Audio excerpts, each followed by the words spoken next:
Hello friends, welcome to Sara's Kitchen.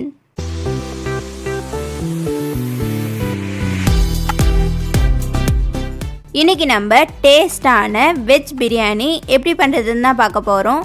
அதுக்கு முன்னாடி நம்ம சேனலை சப்ஸ்கிரைப் பண்ணாமல் இருந்தீங்கன்னா மறக்காமல் சப்ஸ்கிரைப் பண்ணிக்கோங்க. வாங்க எப்படி பண்ணுறதுன்னு பார்க்கலாம். ஃபஸ்ட்டு குக்கரில் 3 ஸ்பூன் எண்ணெய் ஊற்றிட்டு எண்ணெய் சூடாயிட்ட பிறகு 1 ஸ்பூன் சோம்பு, 2 பட்டை, 3 கிராம்பு, 1 பிரிஞ்சி இலை, 3 ஏலக்காய் ஆட் பண்ணிக்கோங்க. நெக்ஸ்ட்டு நீட்டாக கட் பண்ண 4 பெரிய வெங்காயத்தை ஆட் பண்ணிவிட்டு பொன்னிறமாக வர வரைக்கும் நல்லா வதக்கி விட்டுக்கோங்க. வெங்காயம் நல்லா வதங்கிட்ட பிறகு 2 ஸ்பூன் இஞ்சி பூண்டு பேஸ்ட் ஆட் பண்ணிவிட்டு பச்சை ஸ்மெல் போகிற வரைக்கும் நல்லா வதக்கி விட்டுக்கோங்க. நெக்ஸ்ட்டு சின்னதாக கட் பண்ண 2 தக்காளி, 2 பச்சை மிளகா, ஒரு கையளவு கொத்தமல்லி புதினாவை ஆட் பண்ணிவிட்டு நல்லா வதக்கி விட்டுக்கோங்க. இப்போ நம்ம மசாலா ஆட் பண்ணிக்கலாம். 2 spoon Kashmir chilli powder, 1 spoon தனியாத்தூள்,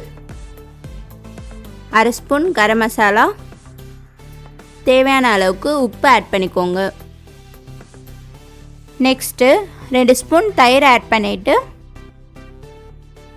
கட் பண்ணி எடுத்து வச்ச கேரட், பீன்ஸ், உருளைக்கிழங்கு ஆட் பண்ணிக்கோங்க. மீல் மேக்கரை 5 மினிட்ஸ் பாயில் பண்ணி எடுத்து வச்சுருக்கேன், அதையும் ஆட் பண்ணிக்கலாம். எல்லாத்தையும் ஒரு வாட்டி நல்லா மிக்ஸ் பண்ணி விட்டுக்கோங்க. இப்போ நம்ம தண்ணி ஆட் பண்ணிக்கலாம். நான் 2 கிளாஸ் பாஸ்மதி ரைஸ் எடுத்திருக்கேன், அதனால் 3 கிளாஸ் தண்ணி ஆட் பண்ணிக்கிறேன். தண்ணி நல்லா கொதிச்சிட்ட பிறகு வாஷ் பண்ணி எடுத்து வச்ச பாஸ்மதி ரைஸை ஆட் பண்ணிக்கிறேன். தண்ணி அரிசி ஈக்குவலாக வந்துட்ட பிறகு மூடி போட்டு ஒரு விசில் விட்டு இறக்குனீங்கன்னா சுவையான வெஜ் பிரியாணி ரெடி. இது உங்கள் வீட்டில் ட்ரை பண்ணிவிட்டு எப்படி இருக்குன்னு கமெண்ட்டில் சொல்லுங்கள்.